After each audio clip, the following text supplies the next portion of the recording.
The Center for the Improvement of Human Functioning International presents this luncheon lecture. Today's topic, migraines, prevention and natural treatments. Your presenter, Donald R. Davis, Ph.D. Thank you, Dan.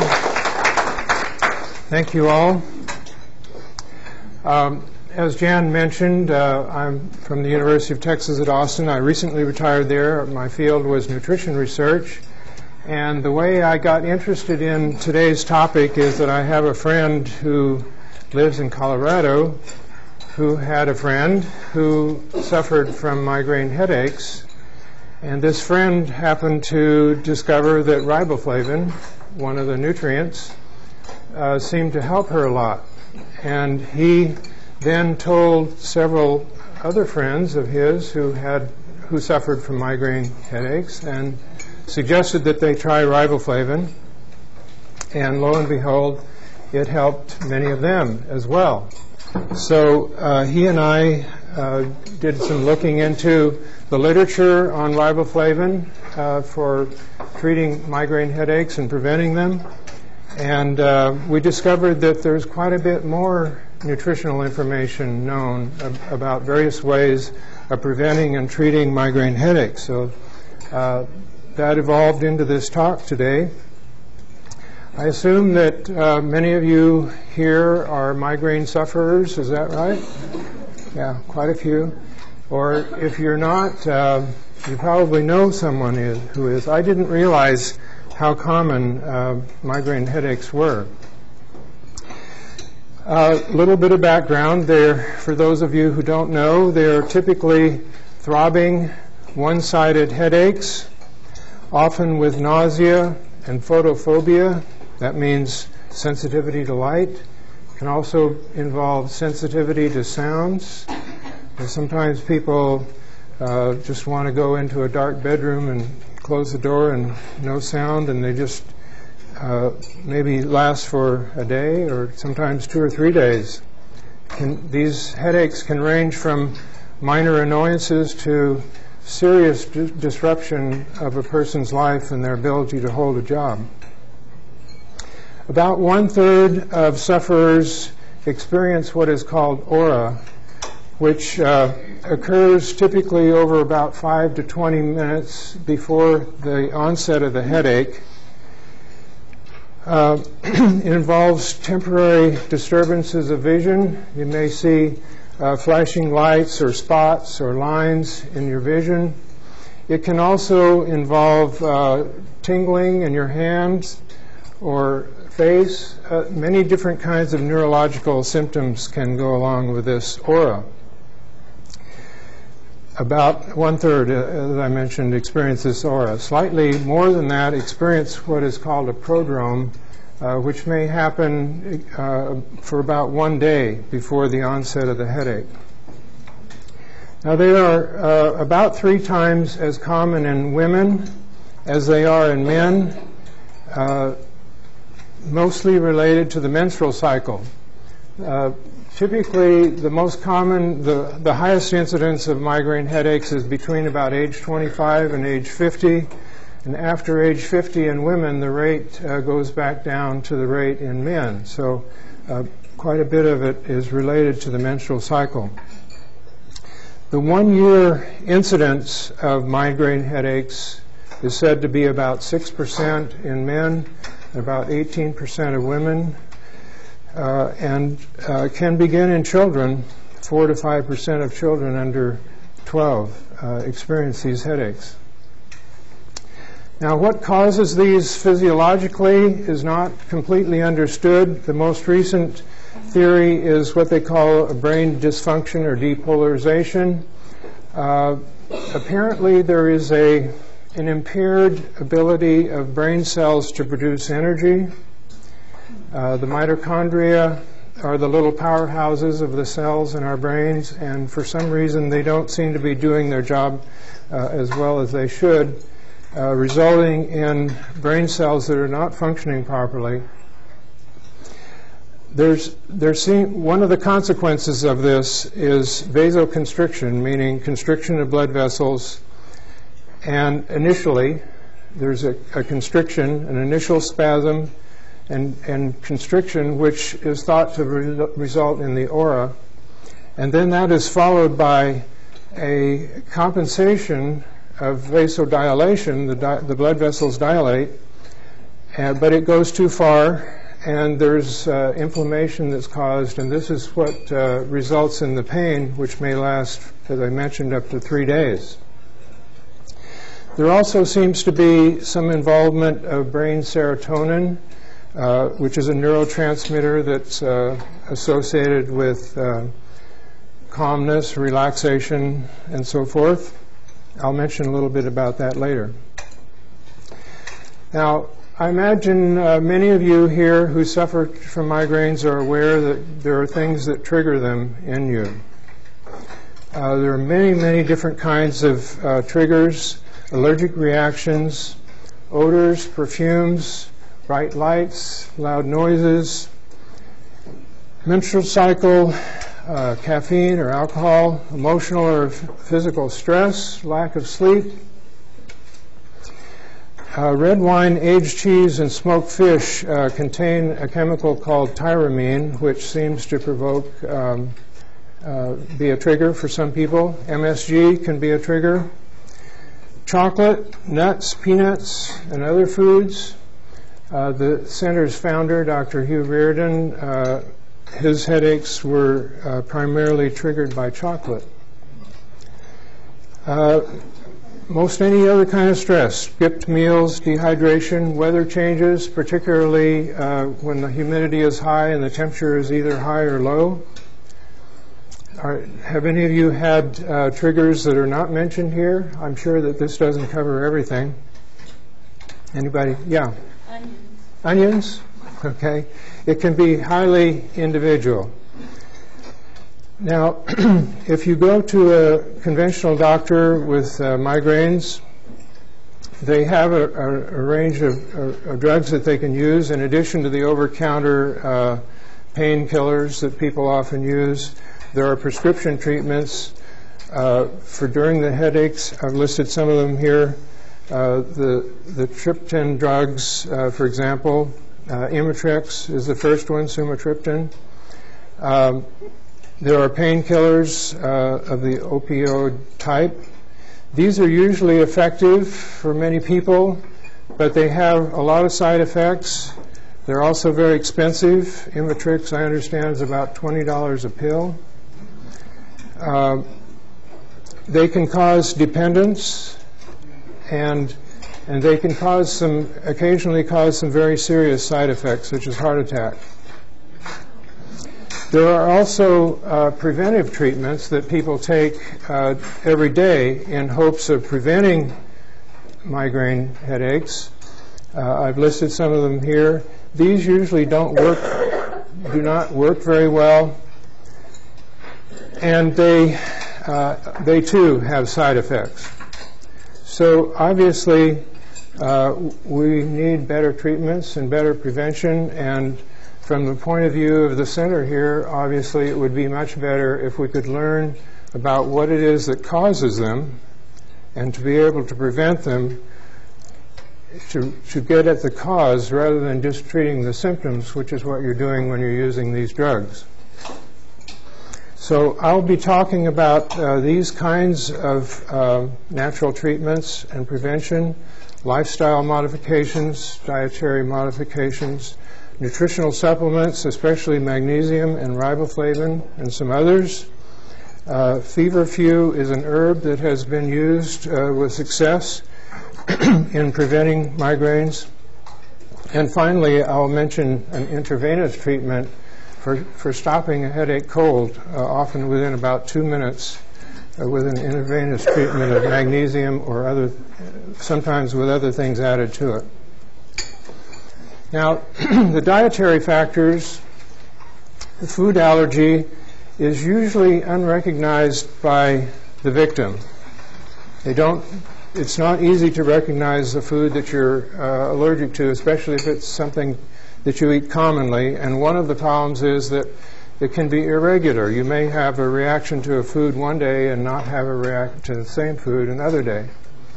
You can use elimination diets in order to try to uncover these hidden food allergies, or what they do here at the center is a cytotoxic test, which tests the reaction of your white blood cells to exposure to different foods. This is another way of trying to learn what the hidden food allergens might be. Then, as I mentioned before, there are foods that contain substances in them. They don't cause an allergic reaction, but just an intolerant type of reaction, chocolate, cheese, and so forth. Another aspect of diet in preventing migraine headaches is abnormal blood glucose regulation. If you have a tendency toward diabetes, you may be more vulnerable to migraine headaches. The remedy for this is to eat more frequent meals so that you keep your blood sugar on a more even keel, and to avoid eating refined sugar and other foods that tend to cause a rapid rise of blood sugar, which is then followed by a fairly rapid drop. Some of you have heard of the concept of glycemic index. Eating foods that have a low glycemic index, like beans, for example, helps to keep your blood sugar level at a constant keel, and for some people can make a great deal of difference in their susceptibility. For some people, caffeine is a trigger, and so restriction can help them. Salt can also be a trigger. Doesn't happen very often. Aspartame, the artificial sweetener, brand names NutraSweet and Equal are the best known.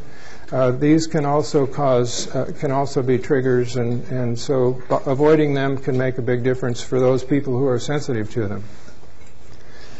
Now, it turns out that riboflavin supplements have been studied since at least 1946 for prevention of migraines. The rationale that we have for using riboflavin now is that it is part of the energy-producing mechanism inside the mitochondria in our cells, and if those cells don't have enough riboflavin, then this energy-producing machinery isn't working at full efficiency, and this is how we think that riboflavin supplements help.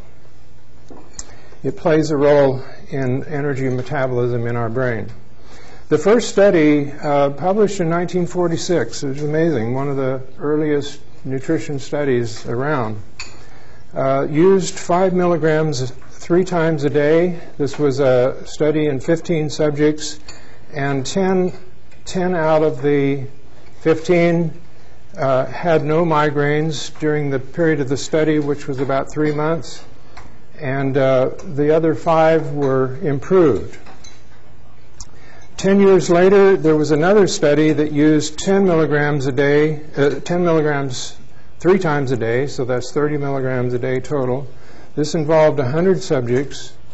Those who were treated with the riboflavin were completely free, most of them, a large majority of them were completely free during the study time. Improvement showed up in about 1 month. For some people it took 2, sometimes 3 months of using riboflavin in order to get the benefit. In this study, after 6 months, they reduced the dose down to 10 milligrams once a day instead of 3 times a day. The idea being that you build up your body's reserves, and now it's not necessary to use these larger doses. Well, these 2 early studies seem to have been completely forgotten for many, many years.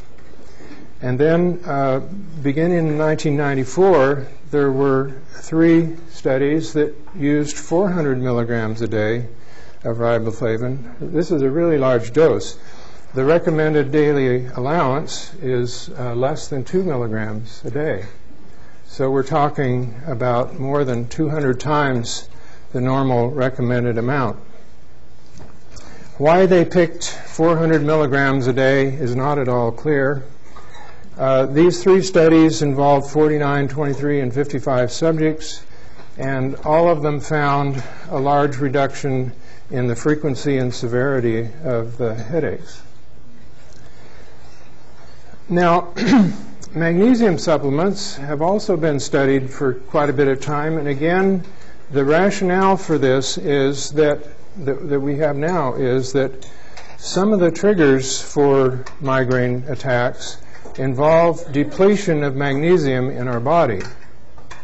Menstruation, for example, stress, and some diuretics can deplete magnesium and also be triggers for migraine. And it has been found that the cellular levels of magnesium tend to be low in persons who have migraine attack. This has been measured several different ways. It's been measured magnesium in red blood cells, in mononuclear cells, which is another blood cell. It's been measured in serum, and it's also been measured in brain using a magnetic resonance method. And all of these point to there tending to be a deficiency of magnesium in the brain cells and in the serum and the red blood cells of people who are vulnerable to migraine attacks. Now, magnesium, like riboflavin, is involved in the energy production inside of brain cells, making ATP, which is the high energy molecule in all of our cells that keeps us all running. There have been at least 4 double-blind studies using magnesium supplements. The amounts per day ranged from 360 to 600 milligrams a day. This is compared to the recommended daily allowance, the RDA. For men is about 400 milligrams a day, and for women a little bit smaller, 350 or so. So we're talking about RDA levels in that ballpark. One of the problems in these studies that comes up, when you take this much magnesium in pill form, something like 20% of people will experience diarrhea, because magnesium acts as a laxative. You've probably heard of milk of magnesia. That's the way it works. You're just using magnesium. It causes water to be retained in your intestine, which keeps the contents more liquid, and this can cause diarrhea.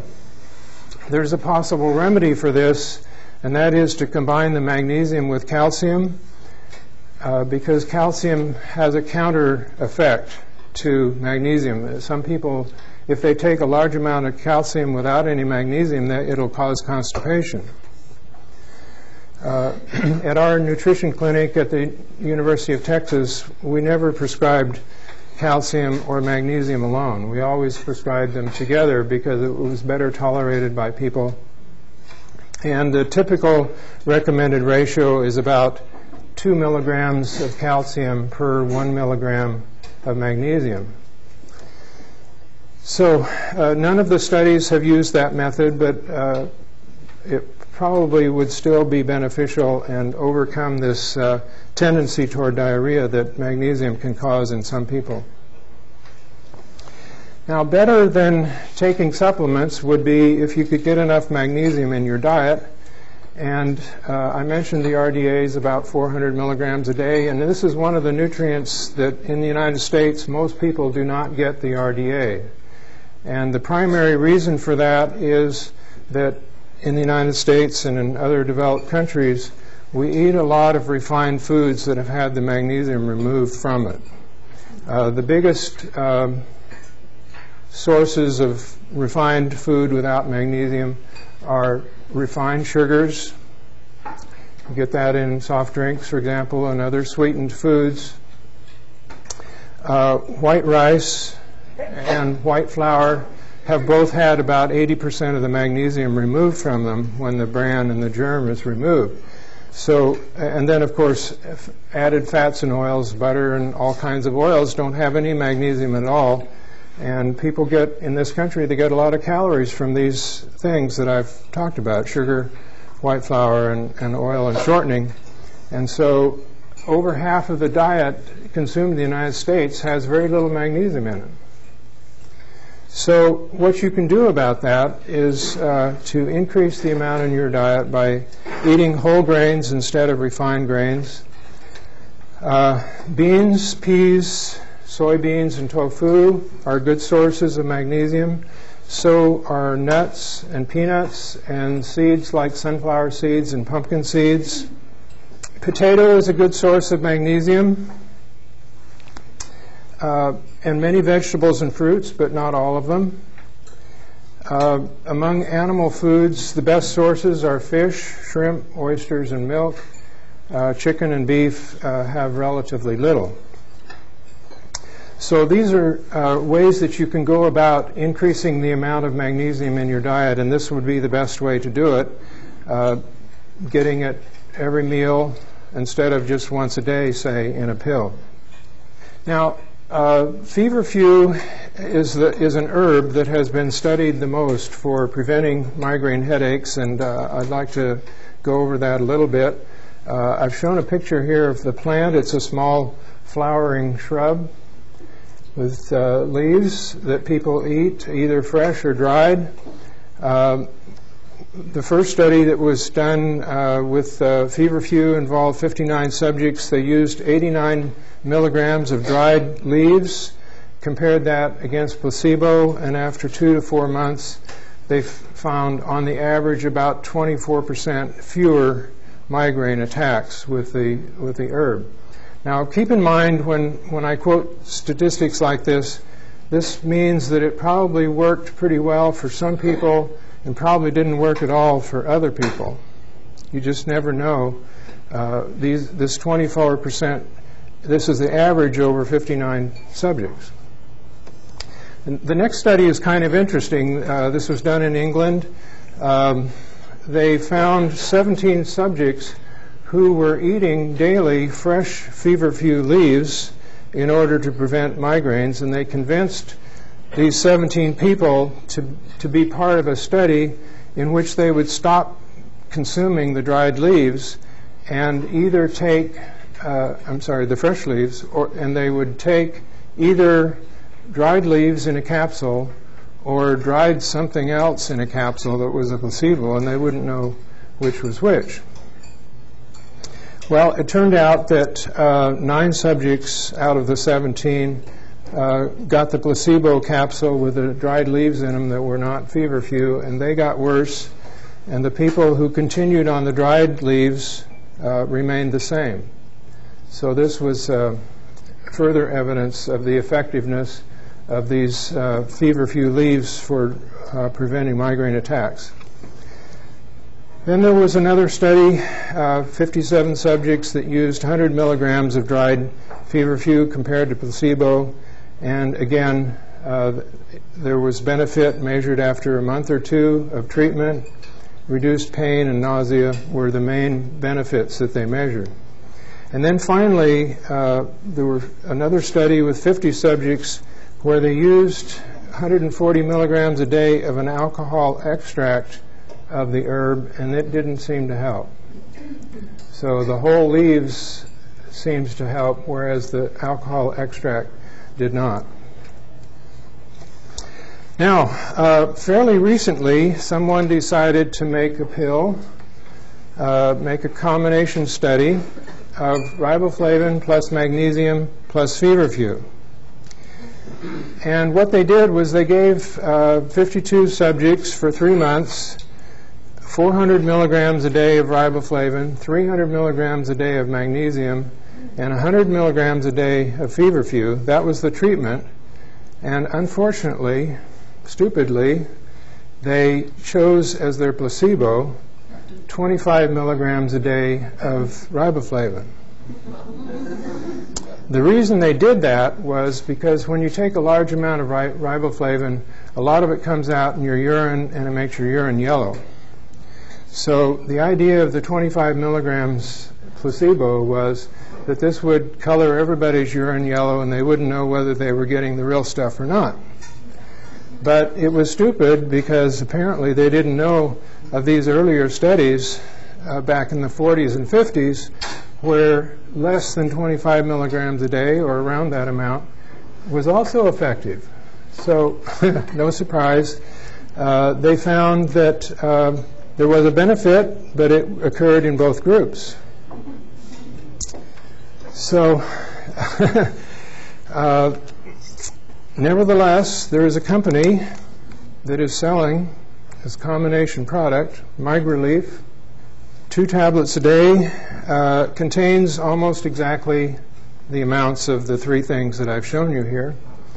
And this might be a convenient way for you to try these 3 things together if you want to do it. It's costs $20 a month. Take 2 tablets a day. It's a convenient way to get this amount of riboflavin and the magnesium and the feverfew all together in one pill. But I don't think this is necessarily the way to go, especially for long term. It's quite possible that much less riboflavin is effective. And it would be better, although as far as we know, riboflavin is a water-soluble vitamin, also known as vitamin B2. As far as we know, it's safe in these amounts, but there's always the chance that it could cause imbalances with other nutrients when you're taking such a huge amount. And there's some concern that riboflavin can act as a photosensitizer in some people. So if you can get relief from 10 milligrams a day or 25 milligrams a day, that would be a much better thing to do. Also, it may be possible that you could get by with just riboflavin or just the magnesium or just those 2 and not have to do the feverfew, which after all is like a natural drug. It's not getting at an underlying biochemical deficiency. Nobody has migraines because their body is deficient in feverfew, but they may get them because they're deficient in riboflavin or magnesium. So this product may have a use, but I think it would be better in the long run if you could find out more particularly what your body needed and just use that, hopefully in smaller amounts. Now, there have been several other nutrients that have been studied. Coenzyme Q10, 100 milligrams a day, 3 times a day for 4 months in 42 subjects, reduced frequency on average by 25%. Again, remember, that's just the average. It probably was better than that for some people and didn't help others at all. It depends on what their body's status of coenzyme Q10 was. Coenzyme Q10 is a vitamin-like substance that our bodies make, and it's part of the central energy-producing machinery inside of mitochondria. So there's the rationale there. If your body is somehow not making enough of this, this could be impairing the energy production capability of your brain cells and making them vulnerable.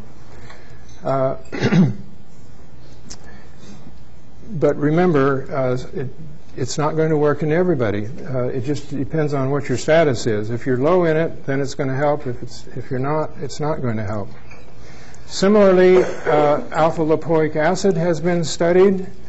Again, this is part of the energy-producing mechanism in all cells.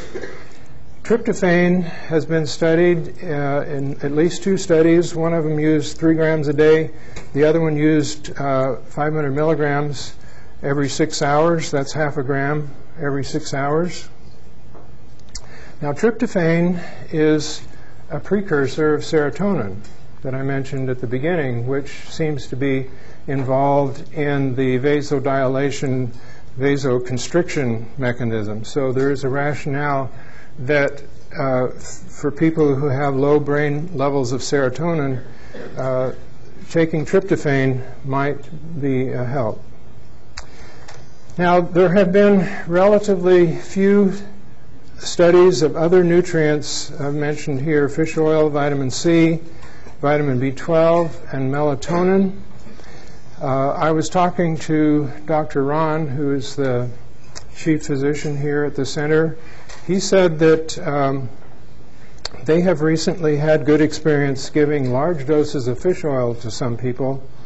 It was first discovered here in Wichita by Dr. Van Strickland, who used to be a physician here at the center many, many years ago. He found that giving something like 5 or 10 capsules a day of fish oil really helped some people, and Dr. Ron has found that also. Vitamin C, B12, melatonin, the evidence is just not that strong, but it's possible that future studies will show that these are beneficial too. Now, there is, I mentioned at the outset, that there is an intravenous treatment that in many people will stop a migraine within about 2 minutes. And that some of you who've experienced really excruciating headaches would know that would be a great blessing. Intravenous magnesium, surprisingly, has been studied for also a long, long time. The first reports came out in the 1930s and 1940s, reporting benefits.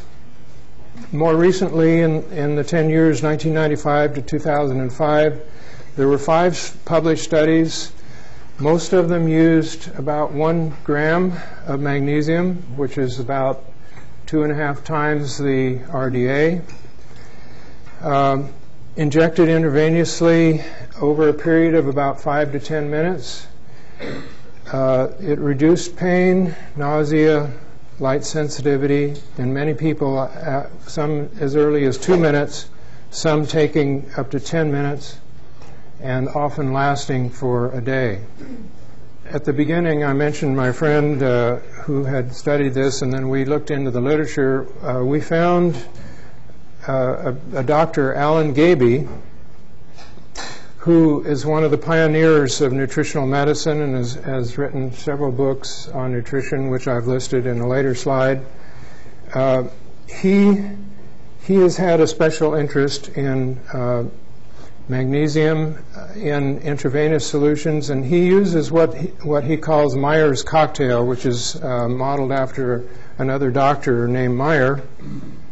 And he has written articles about using this for treatment of migraine, and he thinks it's more effective than magnesium alone. It involves, in addition to intravenous magnesium, it involves vitamin C and other vitamins, including pantothenic acid, a B complex, and so forth. I have a picture of him here and a list of some of the books that he's written. He was generous to send me a draft of his chapter on treatment of migraine, which I used in preparing this talk. It's planned to come out in a book next year, one of about 500 chapters on nutritional medicine. He's a real scholar in this field of nutritional medicine, and for many, many years he, sometimes with Jonathan Wright, another similar nutritionally oriented physician, they've done many seminars for physicians and handed out a lot of notes, and I'm assuming that this textbook is kind of based on their notes that they've been handing out to physicians for a long time. Some of his books are included here. One of them you notice is on magnesium. So he has stated that this Meyer's cocktail, in his experience, has been even more effective than intravenous magnesium alone in stopping migraine headaches. He says that at least 2/3 of the patients that he's tried it on, it will abort a migraine headache within a few minutes. So that's a summary of the status of nutritional knowledge about preventing migraine headaches. For more information, it's difficult to find more information except on the web. I've given you some websites here. There is a book, the second one here listed, The Magnesium Solution for Migraine Headaches. That book is out, but there isn't any book out on more generalized treatments for migraine. Since your handout was printed, I've added one at the top, how I got rid of my migraines and how you can get rid of yours. This was a talk here in this room by the founding doctor of the center, Hugh Reardon. He did this in 2004, and if you would like to watch his video, it's available in the library here at the center, or you can buy a copy of it on tape or on DVD. And I've added that. It's not on your notes right now. The websites are more up to date about discussing these nutritional approaches. So that's all I had planned to say. I'll be glad to take any questions or comments that you might have. Jan and Nancy have microphones so hold up your hand. I have a question. What is a Myers cocktail? What is Myers cocktail? It's intravenous treatment with magnesium, with vitamin C, with B complex vitamins added to it. Yeah. Some good questions. We do have time for a couple more. Sure. Dr. Davis, we do the Myers cocktail here at the center. Okay, good. I wasn't sure. Yeah. Let's see. You can learn more about the Myers cocktail with the last reference shown on my slide here. Doctor, I just wondered if you ever heard of anyone using green tea concentrate?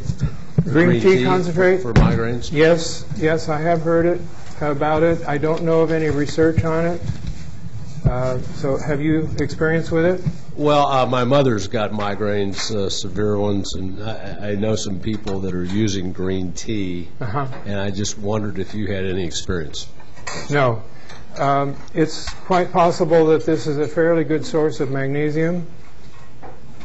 When you take leaves and soak them in hot water, you're going to get some magnesium as well as other minerals. So it could be acting in that way, or there may be other aspects to it too. What I read about was that it had anti-inflammatory properties. Yeah. That's one of the possibilities of how fish oil works. Fish oil also has anti-inflammatory properties. It also has blood thinning properties. So it could be working by either of those two ways, making blood thinner so that it flows through the small capillaries in your brain more readily. Yeah. I have migraine that has just been diagnosed in the last 2 months. And 3 different times it has mimicked stroke in that 2 times it has been aphasia, and 1 other time it has been numbness and tingling. Tingling, yeah. Right. In each case, there was enough uncertainty that I had to go to the emergency room and have all the various and sundry tests. The headaches themselves were not completely debilitating. They were there, but they were later. I guess what I'm looking for mainly, are ways to lessen those possibilities. Yeah. But it's something I had not heard of before. We know now that I had them probably in the 80s that were diagnosed as TIAs. So I see. that's, so there apparently some atypical prodromes in people who are considerably older, and I'm one of them. Yeah. There is some resemblance between this aura and prodrome and a stroke. And you mentioned a TIA, which is like a mini stroke. Yeah. And by the way, people who have migraines are at increased risk for a stroke, quite a bit higher risk for stroke and several other things that seem to go with susceptibility to migraines. We don't know yet how much you can reduce your risk of stroke by doing things that naturally prevent migraines, but it's quite possible that this will be beneficial. Yeah. Did any of your doctors talk to you about nutrition at all? About magnesium.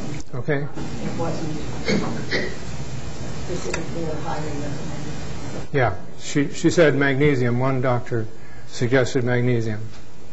Good. I'm glad to hear that. Let's see. I'm sorry. Wait for microphone here. Can a high dose of fish oil cause like a dizziness? Is it better to take them in 2 pills instead of like 1,500 100 at one. Your question was, can it cause dizziness? Not that I know of. Dr. Becca? No? Not that I know of. The most common complaint about fish oil is fish taste when you burp it up.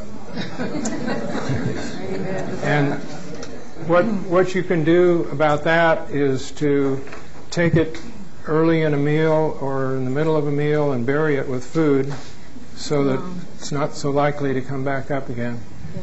Yeah. My question is about the auras. Yeah. I had migraines when I was working and lost days of work because of that. But I didn't have the auras. Now I'm getting auras, but I'm not having migraine headaches. So what's, I mean, and the last auras were just day before yesterday. Both sides, you know, I can see these squirrely little things, you know. Lights. And they're in the design. They're a design that they have. So I was just curious about the auras. Yeah. These are very individual. Would you rather have the aura without headache? No? Yeah. Okay. Yeah. The aura is called optic migraine when you don't have the headache. I see. Optic migraine. Okay.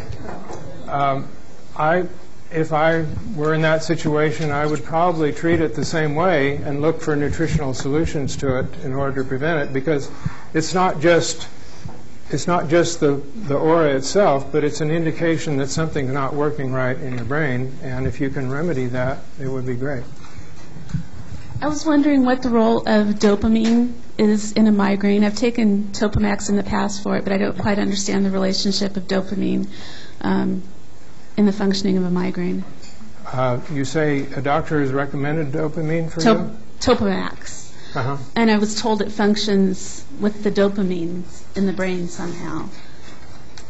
I'm not aware of that. In the reading that I've done about it, I haven't seen any reference to that, and Dr. Kirby is shaking her head.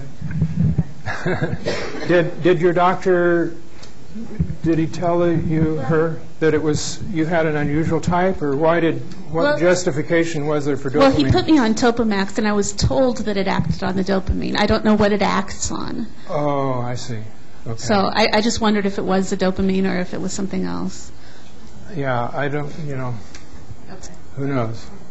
The physiology is not very well understood, exactly what's going on. Yeah. Are you going to get the same benefit from magnesium if you take it as a topical ointment? A topical ointment?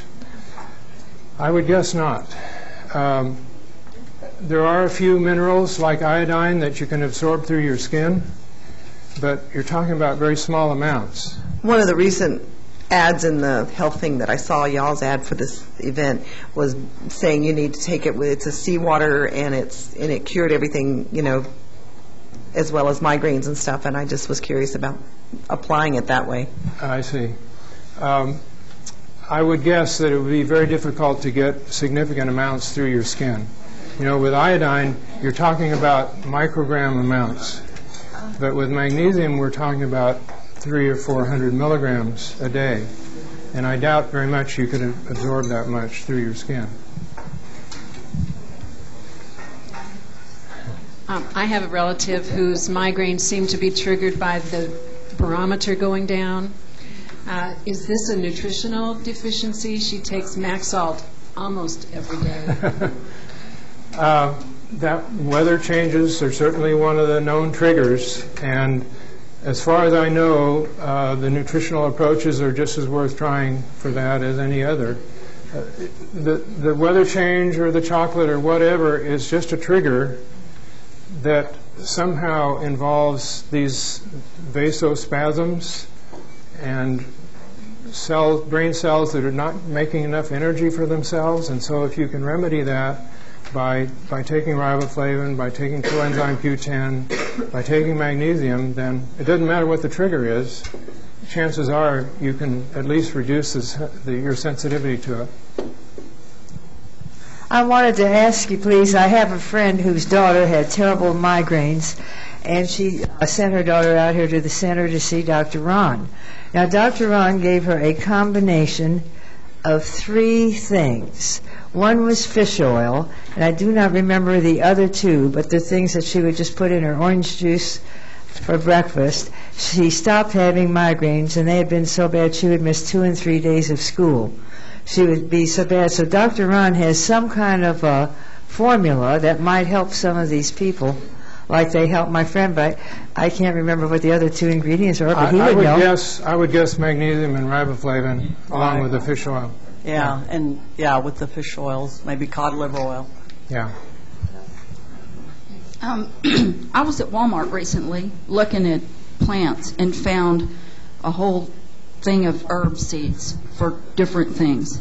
And I bought feverfew seeds for migraines. And I was wondering, when he mentioned the tea, or the green tea, yeah. If you make tea out of those leaves rather than just adding them to stuff, would that give you magnesium as well? Or is that more beneficial than eating them? The tea, I suspect, would give you magnesium because there's magnesium in all leaves. Mm-hmm. Anything that's green has got chlorophyll in it, it's got magnesium in it.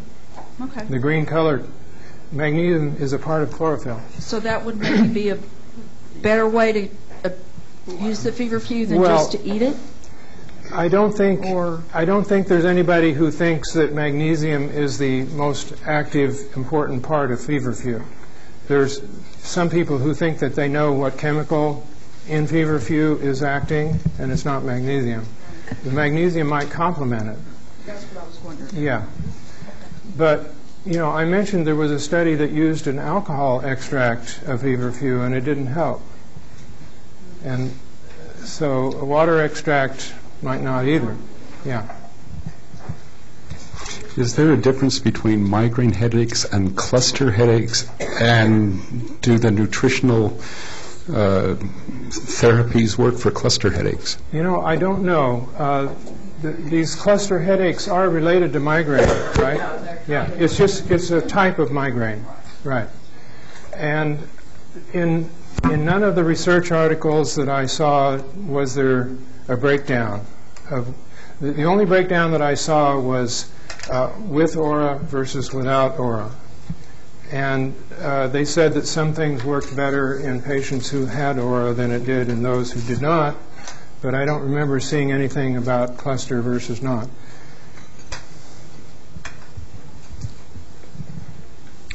You mentioned this other term, prodome or prodome. Prodrome. What is it?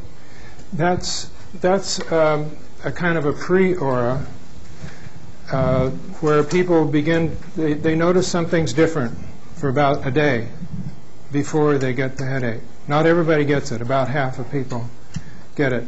The aura, the definition of the aura is that it happens only within 1 hour of the headache. The prodrome is a similar kind of, you may have a feeling in your head or a feeling in a limb or something tingling that anticipates a headache coming.